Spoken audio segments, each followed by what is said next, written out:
Welcome back, Sebastian here. So today I'm going to be doing the Sprint Showdown, yes, the sprint race qualifying for the 2023 Azerbaijan Formula 1 Grand Prix.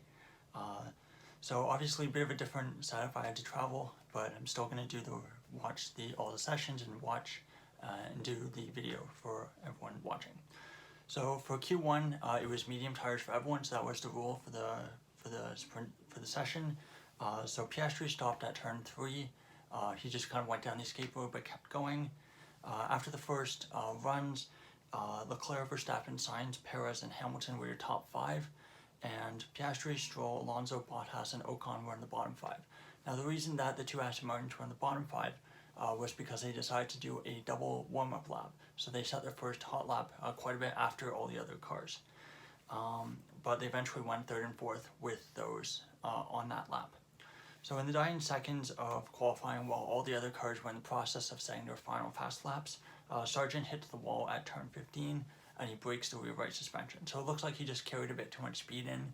The rear left tire basically hits the tech pro barrier, the suspension breaks, and the tire kind of just pops up. The red flag was thrown right away and the session was not resumed, which is quite a shame for a few drivers, including Tsunoda, who was about to finish a lap right when the red flag was called. So such a shame for him. So your 5 drivers who eliminated in Q1 were De Vries, Gasly, Tsunoda, Bottas, and Zhou. So an absolute disaster weekend for Gasly. Second consecutive Q1 elimination and second time in position 19.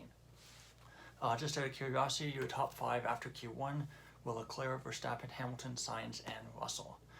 In Q2, again, it was medium tires. The start was a bit delayed to repair the barriers that were kind of damaged by Sargent's crash. Of course, he did not go out in Q2. His car was too damaged. Hulkenberg caused some yellow flags at turn 7. He just got a front lockup and kind of went straight on. Didn't hit the barrier though, and he was able to keep going. And he flat spots his tires. Several teams, including Aston Martin and McLaren, decided to do double warm-up laps. So quite a few teams deciding that the best strategy to get the most out of the medium tires was to do a double warm-up instead of going straight away. Obviously, the risk with that is that if you have yellows or if there's an issue later in the session, you can really compromise your session and you can only end up with one competitive time. After the first runs, the 5 drivers who were in the dropout zone were Sargent, of course, Hulkenberg, Magnussen, Ocon, and Russell. Sainz basically stops at turn 15. He goes down the escape road. There was some yellow flags, but he was able to get the car turned around and he continued. So another kind of scruffy moment for Sainz in a qualifying session today, plus yesterday, that had quite a few of those. Alonso then gives a tow to Stroll on his last lap. So I don't know if Stroll was still having issues with DRS or not, or if it was just to make sure that they could get both cars in the Q3, but Alonso did some really good team play and gave Stroll a very good tow down the back straight, and which I think contributed quite a bit in him getting into Q3. So your 5 drivers who were out were Sargent, Magnussen, Ocon, Hulkenberg, and Piastri, who just missed out with Stroll getting that 10th place right at the line with that tow from Alonso.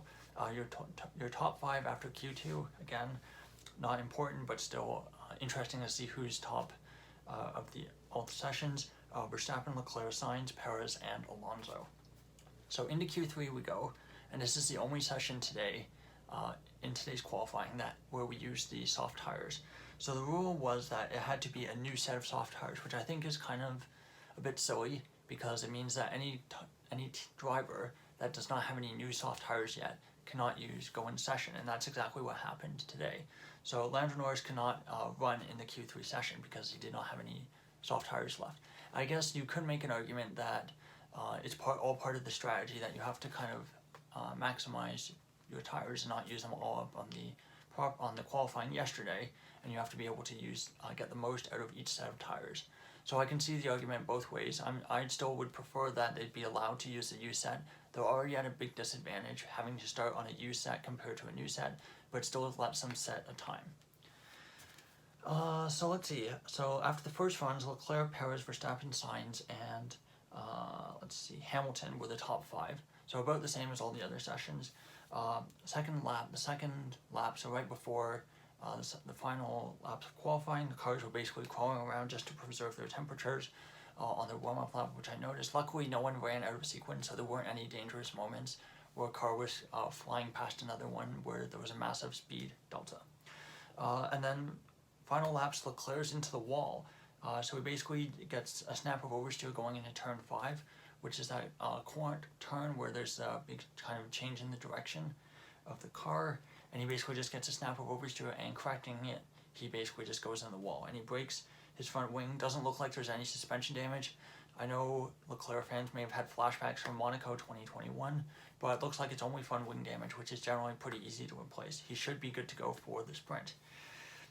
He's able to limp back to the pits, and basically no one was able to beat his prior time. So Leclerc is able to get on pole, and as well, I thought it was an absolute mega lap by Albon. He starts ahead of both Aston Martins tomorrow in the Williams.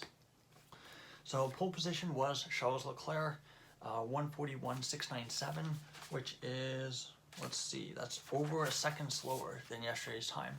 Track temperature was quite a bit warmer, so the lower track temperature probably helped a bit. Again, it's not that important, but it's interesting to see that there's over a second gap from yesterday to today. Perez second, 0.147 behind. Verstappen third, 0.29 behind. Russell fourth, very good from him, 0.555 behind. Sainz fourth, 0.59 behind his teammate, so a bit of an improvement from yesterday, but still not great. Hamilton sixth, 0.805 behind.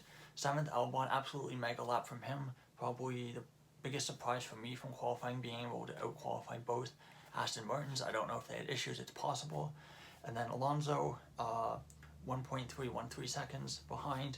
Stroll ninth, 1.367. So very close between Alonso and Stroll, which is good to see from Stroll's perspective. And of course, Norris 10th with no time on the board.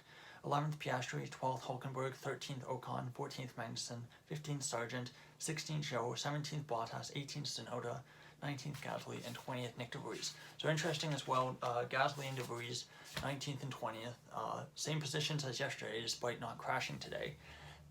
So I think it really shows lack of confidence in the car, lack of confidence of getting pace out of the car and putting it, going right to the absolute limit in qualifying, which I think is understandable.